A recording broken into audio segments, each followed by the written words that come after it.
Հիմա ասեք ձեր վրա ոնց է ազդել, այսինքն որպես վաճառող, ինչ դժվարությունների եք բախվում այս տաղանումների հետ կապված։ Դե պատկերացրեք, մենք ինչքան մուծումներ ենք անում,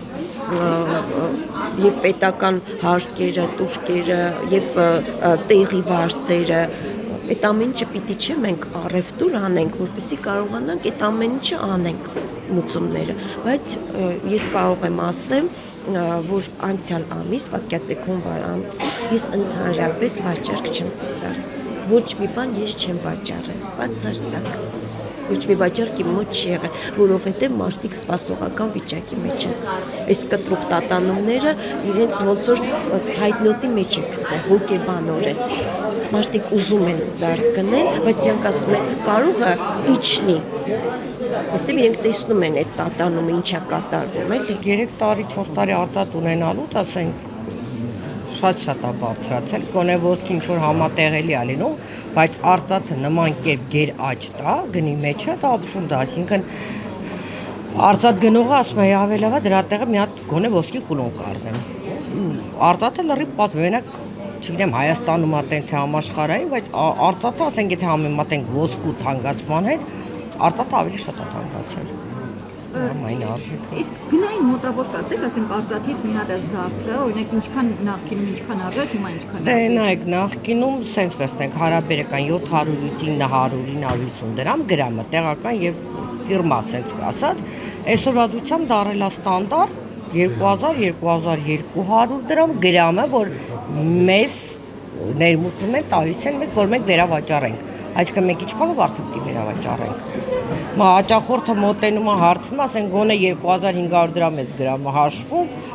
փախնում է։ Տեղականն ու ֆիրմագործերը համարյա դարձել են նույն գինը, արդեն չեն նայում, սա տեղական, ացա ֆիրմա է։ Արտատ շատ քիչ կա, մանավանդ մեր շուկայում, նկատի ունեմ լոմի մասին, որը որ չկա վաճառքի, չկա արտատը չի արտադրվում։ Իսկ հիմա այս քանի օրվա ընթացքում ինչ վիճակ է։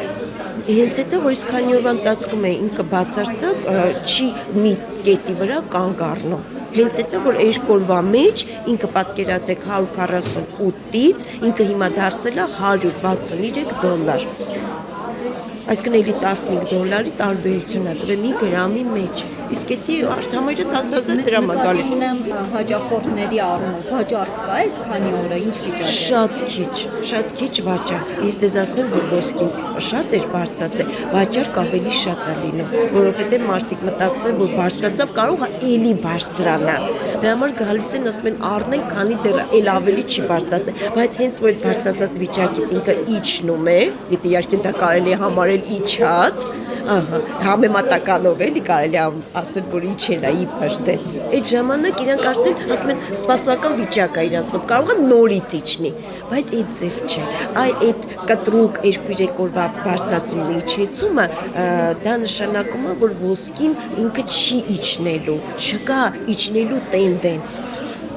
Մինչև աշխարհաքաղաքական իրավիճակը մի փոքր չկայունանա, ոսկին չի կարող իջնի։ Եթե մի փոքր կայունության տենդենց նկատվի, այդ ժամանակ արդեն մենք կարող ենք ասել, որ ոսկին կարող է իջնի ու մի փոքր է այդպես կայունություն ձեռք բերի։